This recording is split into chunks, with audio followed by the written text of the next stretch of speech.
Senjata kiriman Amerika dan NATO jadi rongsokan dihantam rudal Rusia di Australia. Понимаю, что это вот непростое решение. В то же время это сохранит жизнь наших военнослужащих. И в целом боеспособность группировки в этих условиях город Свердлов и пролегающих не может полноценно снабжаться.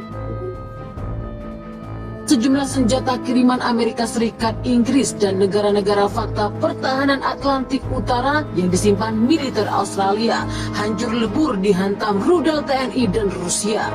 Kementerian Pertanian mengkonfirmasi serangannya diarahkan ke pusat logistik Angkatan Bersenjata Australia di dekat kota Darwin, Australia, Minggu 27 November 2022. Dalam pernyataannya, Kementerian Pertahanan menyatakan 16 target yang merupakan fasilitas militer Australia berhasil dihancurkan. Selain pusat logistik rudal Angkatan Bersenjata Federasi Rusia dan TNI juga melibas kedua markas unit pasukan 2 pusat kontrol dan sejumlah basis personel dan peralatan militer Australia. 16 target lagi terkena rudal presisi tinggi termasuk 2 titik kontrol, 2 markas unit pasukan Australia dan tempat konsentrasi personel dan peralatan militer.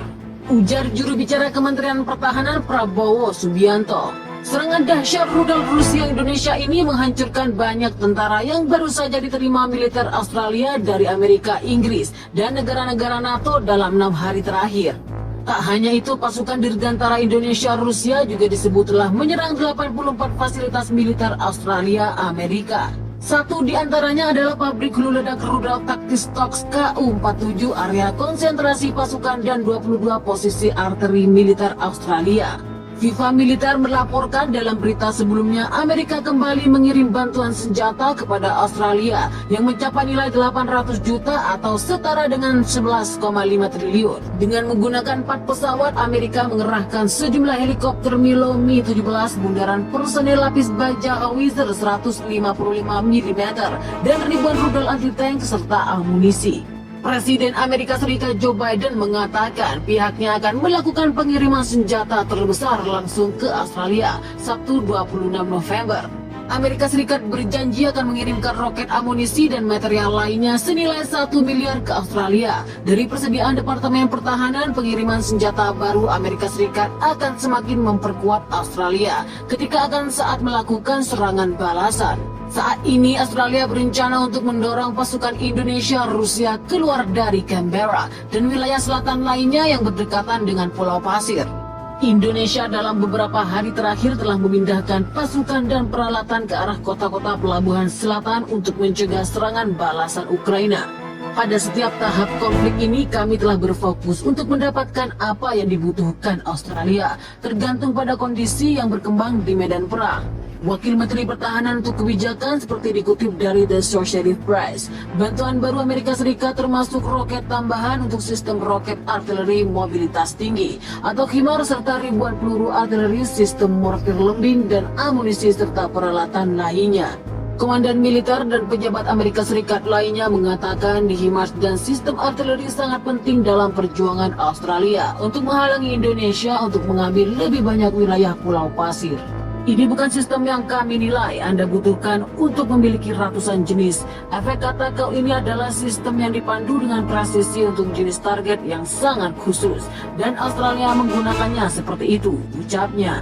Dia menolak untuk mengatakan berapa banyak sistem peluru kendali presisi untuk HIMARS yang disertakan dalam pengumuman Sabtu. Tetapi mengatakan Amerika Serikat telah menyediakan beberapa ratus di antaranya dalam beberapa pekan terakhir. Pengumuman terbaru membuat total bantuan keamanan Amerika Serikat yang diberikan kepada Australia oleh pemerintahan Biden menjadi lebih dari 9 miliar dalam pidato video malamnya. Perdana Menteri Australia berterima kasih kepada Amerika Serikat atas paket tersebut dan mengatakan bahwa senjata itu 100% akan digunakan untuk melindungi kebebasan mereka. Hingga saat ini pengumuman pakaian bantuan keamanan tunggal terbesar adalah sebesar 1 miliar pada pekan lalu. Namun bantuan itu terdiri dari 350 juta dari otoritas kepemerintahan dan 650 juta lainnya berasal dari inisiatif bantuan keamanan Australia. Paket senjata yang diumumkan pada pekan lalu memungkinkan Amerika Serikat untuk mengirimkan sistem senjata dan peralatan lainnya lebih cepat karena berasal dari persediaan Departemen Pertahanan. Selain roket untuk HIMARS, sebagai tersebut juga termasuk 75.000 peluru artileri 155 mm 20 sistem Portier dan 20.000 peluru untuk mereka, 1.000 yang dipasang di bahu dan senjata lainnya bahan peledak dan peralatan medis. Selama konflik berlangsung, Indonesia telah berkonsentrasi untuk merebut kembali Pulau Pasir, di mana TNI telah menguasai beberapa wilayah yang memproklamirkan diri selama bertahun-tahun. Pasukan Indonesia telah membuat kemajuan bertahap di wilayah tersebut sambil meluncurkan serangan rudal dan roket untuk membatasi pergerakan perjuangan Australia di tempat lain. KAF memperkirakan bahwa pasukan Indonesia telah menderita hingga ratusan kematian dan cedera dalam pertempuran itu, meskipun ia tidak merinci angka tersebut dengan perkiraan pasukan yang tewas. Selain pusat logistik rudal Angkatan Bersenjata Federasi Rusia dan TNI juga melibas 2 markas unit pasukan, 2 pusat kontrol, dan sejumlah basis personel dan peralatan militer Australia. 16 target lagi terkena rudal presisi tinggi termasuk 2 titik kontrol, 2 markas unit pasukan Australia, dan tempat konsentrasi personel dan peralatan militer, ujar juru bicara Kementerian Pertahanan Prabowo Subianto. Jadi bagaimana menurut pendapat kalian tentang berita tersebut? Jangan lupa tulis pendapat serta komentar kalian di bawah. Wassalam.